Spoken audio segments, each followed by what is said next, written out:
ఇది రెడ్ తోటకూర అండి. ఇందులో ఉల్లిపాయలు, ఆవాలు, జీలకర్ర, ఎండుమిర్చి, కొద్దిగా ఆయిల్ వేసి ఎగిచ్చానండి. తర్వాత రెడ్ తోటకూర వేసాను. ఇది కొంచెం ఎగుతూ ఉండాలండి.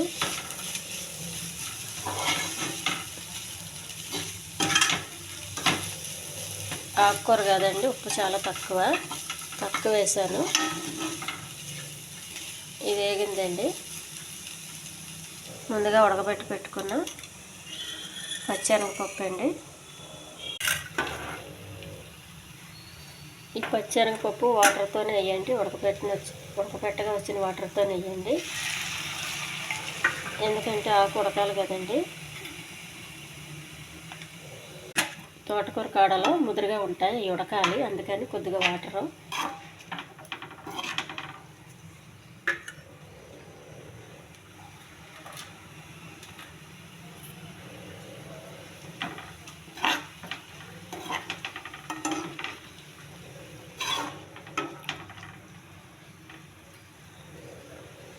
కొంచెం మూత పెట్టేయండి.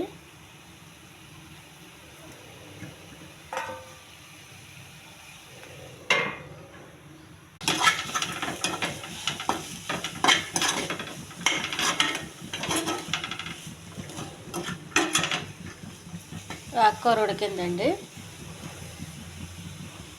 చూడండి, పొడిలాడుతూ ఉండే ఆకుకూర రెడీ అయింది. ఇది అన్నంలోకి చాలా బాగుంటుందండి. బ్రౌన్ రైస్కి, మిల్లెట్ రైస్కి వేసుకు తినొచ్చండి.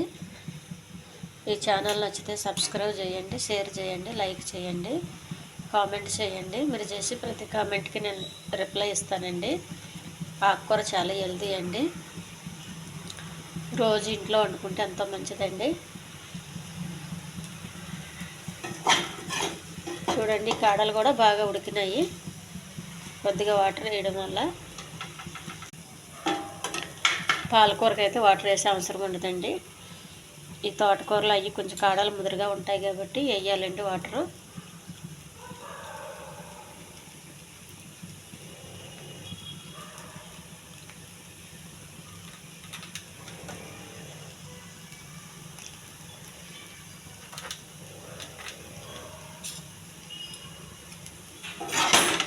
స్టవ్ బంద్ చేస్తున్నానండి.